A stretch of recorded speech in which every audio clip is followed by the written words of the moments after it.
Hi boys and girls, Mrs. Boulware here, and I am so excited to be a guest reader of Junie B. Jones and some sneaky peeky spying. I am a big Junie B. Jones fan. I used to read these all the time when I was in early elementary school.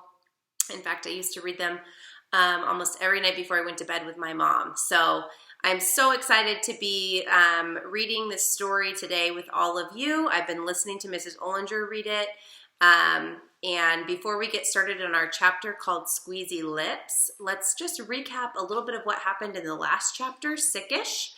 And in this chapter, we heard that Junie B. Jones went to the grocery store, and while she was at the grocery store, she ran into her teacher, Mrs., and a strange man. But that wasn't even the craziest part of the chapter. The craziest part came when Junie B. saw her teacher eating some grapes. And Junie B. told us eating is the same as stealing.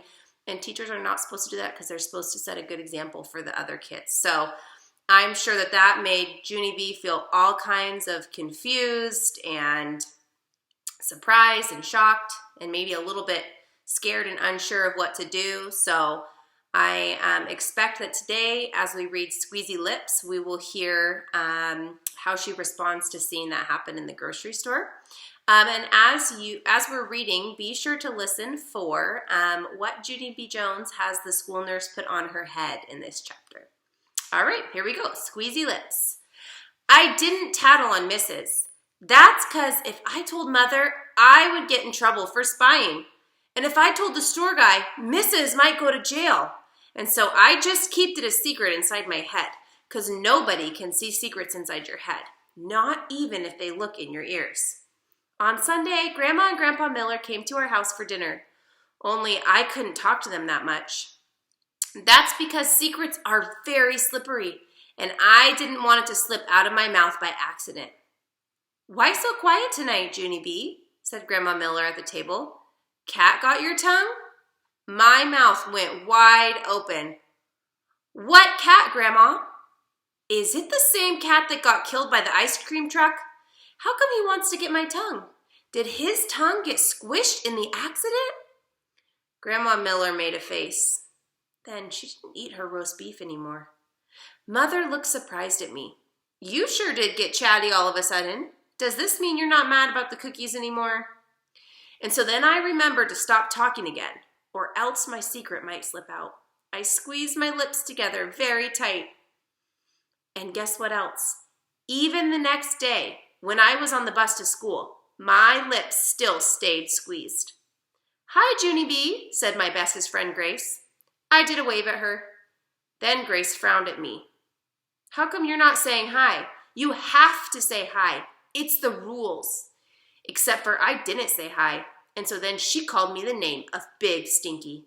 And when we got to school, that Grace told Lucille I was being a meanie. And so those two played horses all by themselves, and not me. That's how come I finally had to sing something very loud to them.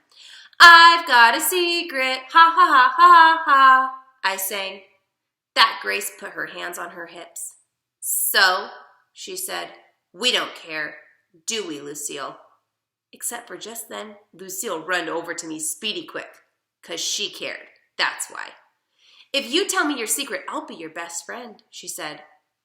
Yeah, only I can't, Lucille, I explained, because if I tell you my secret, Mrs. might get in big trouble, and so I have to keep it inside my head. Lucille did a frown at me. It's not good to keep secrets inside your head, Junie B, she said. My brother says keeping secrets inside your head makes pressure in there, and pretty soon your head blows up. My eyes got very big at her. Oh no! I hollered, real upset. Then I holded my head real tight with my hands, and I run my very fastest to the nurse's office, 'cause she has Band-Aids to hold your head together, I think. My head's gonna blow! My head's gonna blow! I yelled at the nurse. She jumped up from her desk and hurried over to me. What's wrong, Junie B? Do you have a bad headache? She asked. No, I have a bad secret. It's about Mrs., only I can't tell anybody. And now there's pressure in my head, and I need a Band-Aid, or else it's gonna explode. The nurse said, calm down to me. Then she put a Band-Aid on my head, and me and her went to the principal's office. Principal is the boss of the school. Me and him know each other very good. That's because I keep on getting sent down there. And so now I'm not even afraid of that guy. Principal sat me in a big wood chair. Good afternoon, Junie B., he said. What's the trouble today? Good afternoon, I said back. My head's gonna blow. Principal frowned his eyes at me. Why do you think that? He asked. I did a little bit of squirming. 'Cause I got a secret in there. That's why, I said. Principal sat down at his big desk. He folded his hands. Maybe if you tell me your secret, I can help you, he said. Yeah, only I can't talk, I told him. Principal looked disappointed at me. But I thought you and I were pals, he said. We are, I said. I'm not even afraid of you. Principal did a chuckle. Good, he said.